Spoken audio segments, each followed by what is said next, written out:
तो नेक्स्ट हमारे पास आ रहा है पोटेशियम आयोडेट। तो अब हम क्या करने वाले हैं, वापस रेडॉक्स टाइट्रेशन को समझेंगे। किसके अकॉर्डिंग? पोटेशियम आयोडेट के अकॉर्डिंग समझेंगे। पोटेशियम आयोडेट मतलब कि IO3 आयोडेट आयन के अकॉर्डिंग। तो आयोडेट आयन के अकॉर्डिंग जब हमने यहाँ पे आयोडीमेट्री पढ़ा था हमने, और आयोडोमेट्री, तो वहाँ पे भी हमने एक रिएक्शन के अकॉर्डिंग समझा था। क्या समझा था हमने पास कि एक कंसेप्ट तो क्या था जिसके अंदर आयोडीन रिएक्ट करके आयोडाइड बना रही थी, ठीक है। तो वो हम देख रहे थे, डायरेक्ट हम आयोडीमेट्री परफॉर्म कर रहे थे। सेकंड हमने इसी के अंदर पढ़ा था कि आयोडाइड आयन हमारे पास था I माइनस, और आयोडीन बन रहा था, और उस आयोडीन को हम आइडेंटिफाई करके हम अननोन को फाइंड आउट कर रहे थे। क्लियर? तो इसी के अंदर हम कह रहे हैं एक कंसेप्ट हमारे पास है कि हम आयोडेट को भी हम यूज कर सकते हैं। तो आयोडेट को हम कैसे यूज कर सकते हैं? क्योंकि वहां पे जब हमने आयोडीमेट्री पढ़ा था, तो आयोडीन को हमने आयोडीन को डिजोल्व फॉर्म में बनाने के लिए, वाटर के अंदर उसको डिसोल्व करने के लिए हमने उसके अंदर आयोडाइड, पोटेशियम आयोडाइड से हमने रिएक्शन कराई थी एक्सेस के फॉर्म में, ताकि I3 माइनस परफॉर्म हो जाए, बन जाए, और वो अपने आप में सोलुबल फेज में आ जाए। तो इसी के अकॉर्डिंग हम क्या करें कि पोटेशियम आयोडेट है, जो कि हमारे पास क्या है, is a oxidising, powerful oxidising agent under the suitable condition. तो ये भी वही फॉर्म है अपने पास। तो इसके अंदर भी हमारे पास क्या है, IO3 माइनस अपने पास है। तो वो अपने आप में क्या है, एक पावरफुल ऑक्सीडाइजिंग एजेंट हो गया, ठीक है। तो it react the quantitatively with both iodide और आयोडीन। तो ये अपने आप में क्या हो रहा है, दोनों से रिएक्ट कर रहा है। किस किस से रिएक्ट कर रहा है? I माइनस से भी रिएक्ट कर रहा है, और I2 से भी रिएक्ट कर रहा है। और उसके अकॉर्डिंग हम क्या करें, क्वांटिटेटिवली एस्टिमेशन भी उससे कर सकते हैं, प्योर फॉर्म में हम उसको आइडेंटिफाई कर सकते हैं, सॉल्यूशन बना सकते हैं पोटेशियम आयोडेट का। इस नेक्स्ट इसके अंदर हो गया आर्सेनाइड्स। तो आर्सेनाइड्स हमारे पास क्या हो गया, जो आर्सेनिक हमारे पास है AS। तो आर्सेनिक हमारे पास आर्सेनाइड, आर्सेनाइड हो गया, मतलब इसका मतलब ये अपने पास में एनायनिक फेज में है। तो एनायनिक फेज मतलब बोले तो AS-3 फेज के अंदर हमारे पास आर्सेनिक है, जो कि किसी मेटल से रिएक्ट करके हो सकता है। तो उसको भी हम इससे पोटेशियम आयोडेट से आइडेंटिफाई कर सकते हैं। किस फॉर्म में हो गया, हमारे पास मेटल है, तो मेटल से उसने रिएक्ट कर दिया। तो मान लो किसी मेटल से अपने आप में रिएक्ट कर दिया, तो जनरली ये गैलियम के साथ मिलता है, तो Ga अपने पास है गैलियम। उसके ऊपर कितना चार्ज हो गया, +3 गैलियम। इधर से AS-3, तो अपने पास GaAs अपने आप में फॉर्म में आर्सेनाइड के फॉर्म में मिल सकता है। तो आर्सेनाइड मतलब AS-3 एनायनिक फेज है हमारे पास, ठीक है। तो एनायनिक फेज का मतलब इसके पास इलेक्ट्रॉन है। अब इसका अगर अपन को ऑक्सीडाइजेशन करना होगा, तो ऑक्सीडाइजिंग एजेंट अपने आप में क्या करेगा, इसके अंदर -3 को कम करेगा इसके अंदर, ठीक है। तो इससे अपने आप में आर्सेनिक बनेगा। तो उस फॉर्म में भी हम इसको यूज में ले सकते हैं, अदर रिड्यूसिंग एजेंट।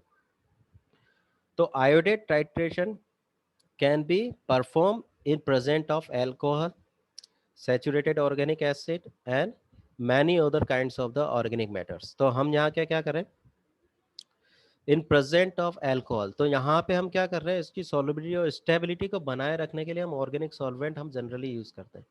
तो प्रेजेंट ऑफ द एल्कोहल, तो एल्कोहल के अंदर हम कर सकते हैं सैचुरेटेड ऑर्गेनिक एसिड हमारे पास हो सकते हैं, and many other kinds of the organic material. तो उसके अंदर हम इसको परफॉर्म कर सकते हैं। क्लियर? तो वैसा ही कंसेप्ट हो गया जैसा अभी हमने पढ़ा था K2Cr2O7। वहां पे भी ओवरऑल टोटली ऑक्सीडेशन नहीं हो रहा था। KMnO4 में तो क्या हो रहा था, टोटली ऑक्सीडेशन हो रहा था। तो अगर कोई ऑर्गेनिक कंपाउंड है तो CO2 और H2O के फॉर्म में कन्वर्ट हो रहा था। तो इस फॉर्म में ऑर्गेनिक सॉल्वेंट को भी हम यहाँ पे यूज में ले सकते हैं। तो इसी के अकॉर्डिंग हम देखें तो इसका प्रिंसिपल क्या है हमारे पास, the reaction between the potassium iodate and the reducing agent such as the iodide ions और the arsenic trioxide in solution of the moderate acidic stop at the state when the iodate is reduced to iodine। तो यहाँ पे इसको हम ऐसे समझे, जैसे हमने आयोडीमेट्री आयोडोमेट्री पढ़ा था, तो वहाँ हमने दो कंसेप्ट पढ़े थे, एक तो एसिडिक मीडियम और एक बेसिक मीडियम। एसिडिक मीडियम के अकॉर्डिंग हम कह रहे थे, तो हमारे पास कोई और रिएक्शन हो रही थी, तो हम क्या कह रहे थे, आयोडीमेट्री के अकॉर्डिंग हम कर रहे हैं, तो एसिड मीडियम हम रख रहे हैं। क्यों रख रहे हैं? क्योंकि वहाँ पे आयोडीन आयोडाइड में कन्वर्ट हो रही है। जब आयोडोमेट्री कर रहे थे तो हम एल्केलाइन मीडियम रख रहे थे। तो वैसा ही कंसेप्ट हमारे पास यहाँ पे भी है, the reaction between the potassium iodide. तो पोटेशियम आयोडेट हमारे पास है, रिड्यूसिंग एजेंट हमारे पास है सच है आयोडाइड। तो आयोडाइड हम I- हम यूज कर रहे हैं। तो उस कंसेप्ट के according stop at the state where the iodate is reduce to iodine.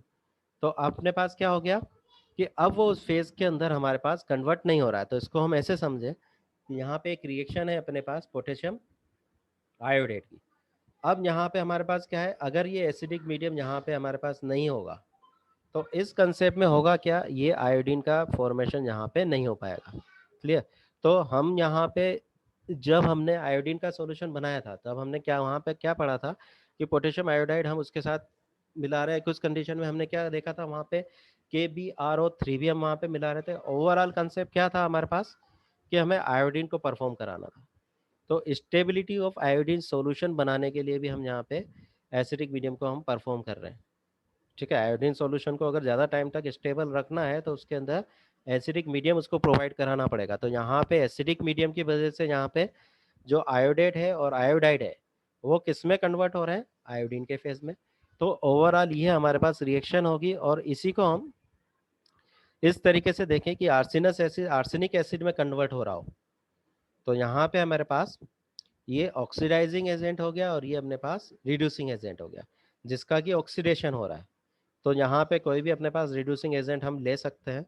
तो आर्सेनस एसिड के साथ में जब ये रिएक्ट कर रहा है तो अपने आप में क्या जनरेट कर रहा है, आयोडीन। तो इस अमाउंट के अकॉर्डिंग हम यहाँ पे ये इसके 1 मोल से 1 मिलीमोल से, किसके 1 मिलीमोल से, पोटेशियम आयोडेट के 1 मिलीमोल से आर्सेनस एसिड कितना रिएक्ट करता है। तो ये हमारे पास एक आईपी फैक्टर मिल जाएगा इसका। ठीक है, और इस आईपी फैक्टर को हम अगर कैलकुलेट कर लें तो इसके अकॉर्डिंग हम क्या कर सकते हैं यहाँ पे कि कितना KiO3 ब्यूरेट से हमारे पास कंज्यूम हुआ। तो उसके वॉल्यूम और मोलरिटी से हम क्या निकाल सकते हैं, उसका मिलीमोल निकाल लेंगे और मिलीमोल से हमको क्या पता पड़ जाएगा कि इतना मिलीमोल अपने पास आया तो इसका मतलब इतना ग्राम आर्सेनस एसिड उसके अंदर प्रेजेंट था। क्लियर। तो ये कंसेप्ट यहाँ पे आईपी फैक्टर के अकॉर्डिंग हम यहाँ पे यूज में लेते हैं। अब वापस प्रैक्टिकल एस्पेक्ट के अकॉर्डिंग आते हैं। Preparation of the 0.05 M potassium iodate solution कैसे बना रहे हैं। तो सबसे पहले हमारे पास AR गेट जो हमारे पास है, एनालिटिकल रिएजेंट ग्रेड का, हम जो हमारे पास जो लैब में आता है KiO3 120 डिग्री पे हम उसको क्या करेंगे, हीट अप करेंगे ताकि वो उसके अंदर से अगर कोई वाटर मोइटी है तो वो उसके अंदर से हट जाए। कितने मिनट के लिए, 1 घंटे के लिए। उसके बाद में डेसिकेटर में रख रहे हैं। डेसिकेटर का क्या क्या वर्क है कि वो उसके अंदर से ह्यूमिडिटी को एब्जॉर्ब कर लेगा। Weigh accurately about the 10.7 gram of the finely powder KiO3। तो अब अपने पास उसमें से हमने क्या लिख लिया, 10.7 ग्राम ले लिया। डिजोल्व इन वाटर, वाटर के अंदर डिजोल्व कर लिया और जेंटली रोटेट द फ्लास्क। तो उसको हम जेंटली रोटेट कर रहे हैं और कंप्लीटली डिजोल्व। ये हमारे पास इस तरीके से डिजोल्व होकर हमने 1000 ml तक उसके अंदर बना लिया। तो हमने क्या कर लिया, 0.05 m का पोटेशियम आयोडेट हमारे पास सॉल्यूशन बना लिया। तो पोटेशियम आयोडेट का जो हमने सॉल्यूशन बनाया वो कैसे बनाया कि जब हमने एनालिटिकल ग्रेड का पोटेशियम आयोडेट लिया, उसको हमने हीटअप किया 120 डिग्री सेल्सियस तक। क्या करेंगे हम, जो हॉट एयर ओवन है उसके अंदर 1 घंटे के लिए रख देंगे। उसके बाद में उसमें से निकाल के उसको डेसिकेटर के अंदर रख देंगे ताकि अगर कुछ ह्यूमिडिटी हुई उसके अंदर ठंडा होने के बाद तो वो भी एब्जॉर्ब हो जाएगी। उसके बाद में 10.7 ग्राम उसमें से पोटेशियम आयोडेट लेंगे, वाटर में डिजोल्व कर लेंगे और उसको शेक करके डिजोल्व कर लेंगे। डिजोल्व होने के बाद में उसके अंदर हम QS कर देंगे 1 लीटर तक। इसके बाद इसका स्टैंडर्डाइजेशन करना है। तो यहाँ पे हम क्या कर रहे हैं, ये एक ऑक्सीडाइजिंग एजेंट के अकॉर्डिंग वर्क कर रहा है। ठीक है, तो ऑक्सीडाइजिंग एजेंट के अकॉर्डिंग हम कह रहे हैं तो यहाँ पे हम हाइपो को यूज में ले सकते हैं। तो to determine the volume of the KiO3 solution at the excess of Ki and dissolve the HCl and titrate the liberated iodine with the hypo solution। जैसा कि हमने आयोडीमेट्री के अंदर पढ़ा था। ठीक है, तो वहां पे फर्स्ट फेज में हमने क्या कहा था, स्टैंडर्डाइजेशन ऑफ हाइपो सॉल्यूशन। तो Na2H2O3। तो पहले आयोडीमेट्री में तो हमने क्या किया, हाइपो सॉल्यूशन का स्टैंडर्डाइजेशन किया था। आयोडोमेट्री में हमने क्या किया था, वही जो स्टैंडर्डाइज हमारे पास जो हाइपो सॉल्यूशन था उससे लिबरेट होने वाली आयोडीन को हमने आयोडोमेट्री में आइडेंटिफाई किया था। क्लियर। तो यहीं पे हम क्या कर रहे हैं कि स्टैंडर्ड सॉल्यूशन हम यूज ले रहे हैं, स्टैंडर्ड हाइपो सॉल्यूशन, और कितनी आयोडीन हमारे पास लिबरेट होगी उसको हम फाइंड आउट कर सकते हैं। कैसे, जैसा कि यह रिएक्शन है। ठीक है, तो इस रिएक्शन के अकॉर्डिंग हमने क्या कर दिया, ये रिएक्शन हमारे पास हुई पहले कंसेप्ट के अकॉर्डिंग। ठीक है, अब ये इस रिएक्शन में जो आयोडीन हमारे पास लिबरेट हुई इसको हमने किससे रिएक्शन करा दिया, Na2H2O3 जिसको हम हाइपो बोल रहे हैं। और उस हाइपो सॉल्यूशन से हमने क्या पता लग गया कि कितनी आयोडीन उसके अंदर है। क्लियर। इसका एप्लीकेशन पार्ट देखें तो यहाँ पे हमारे पास पोटेशियम आयोडाइड के लिए यूज कर रहे हैं। ठीक है, पोटेशियम आयोडाइड कितना है, वीक आयोडीन सॉल्यूशन जो हम बना रहे हैं, टिंचर आयोडीन हम बना रहे हैं, तो उसके अंदर भी आयोडीन को अपन देख रहे हैं, आयोडाइड को हम देख रहे हैं, एक्वस आयोडीन सॉल्यूशन हम यूज कर रहे हैं। ठीक है, आयोडीन गार्गल्स भी हम बनाते हैं, तो उसके अकॉर्डिंग भी हम उसको यहाँ पे यूज में ले लेते हैं। सोडियम एट्रीजोएट, तो एट्रीजोएट के सोडियम एट्रीजोएट, तो एट्रीजोएट के फॉर्म में भी हमारे पास यूज कर लेते हैं। एट्रीजोएट हमारे पास क्या है कि एक हमारे पास एक एरोमेटिक कंडीशन में आयोडाइड के 3 आयोडाइड, तो ट्राई आयोडाइड के फॉर्म में हमारे पास एक कंपाउंड होता है। ठीक है, जिसकी वजह से हम क्या करते हैं, जब हम सीटी स्कैन करते हैं तो सीटी स्कैन में हमारे पास क्या होता है इससे कि जो हमारी वेन्स है, वेन्स हमारे पास क्लियरली हमको वहाँ पे एक्सरे में दिखने लग जाती है। तो ये भी हमारे लिए एक फार्मास्यूटिकली इंपॉर्टेंट की चीज़ है, क्योंकि यहाँ फार्मे में इसका मैन्युफैक्चर किया जाता है। तो सोडियम एट्रीजोएट के फॉर्म में हम इसको, उसके अंदर आयोडीन है तो उसको आइडेंटिफिकेशन से हम इसके अमाउंट को आइडेंटिफाई कर सकते हैं। आयोडाइज ऑयल फ्यूल इंजेक्शन, तो आयोडाइज ऑयल फ्यूल इंजेक्शन अगर हम कह रहे हैं तो ये हमारे पास जो गले में कभी कभी किसी के हो जाता है गोलगोल्स, तो मोटा मोटा यहाँ हो जाता है। ठीक है, तो ये अपने पास जो इस ग्लैंड के अकॉर्डिंग, थायराइड ग्लैंड के अकॉर्डिंग जो हमारे पास हो गया, तो वहाँ पे आयोडीन का अपन इंजेक्शन देते हैं आयोडाइज ऑयल का। तो ये अपने आप में रेडिएशन के फॉर्म में उसको, जो उसकी स्वेलिंग है, जो मोटापन होता है, उसको खत्म करने के काम में आता है। डिटरमाइंड ऑफ द Hg, तो मर्करी डिटर्मिनेशन के अकॉर्डिंग यहाँ पे जो अपन मर्करी सेल यूज करते हैं वहां पे भी अपन क्या करते हैं, HgCl2 हमारे पास बनता है।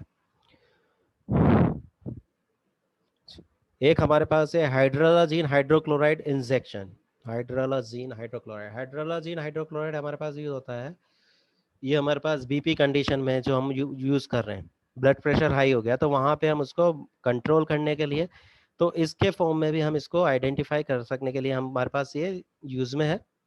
एसए ऑफ द पोटेशियम आयोडाइड के फॉर्म में हम देखें तो नेक्स्ट हमारे पास क्या हो रहा है, सबसे पहले अब हम एसए परफॉर्म कर रहे हैं पोटेशियम आयोडाइड का।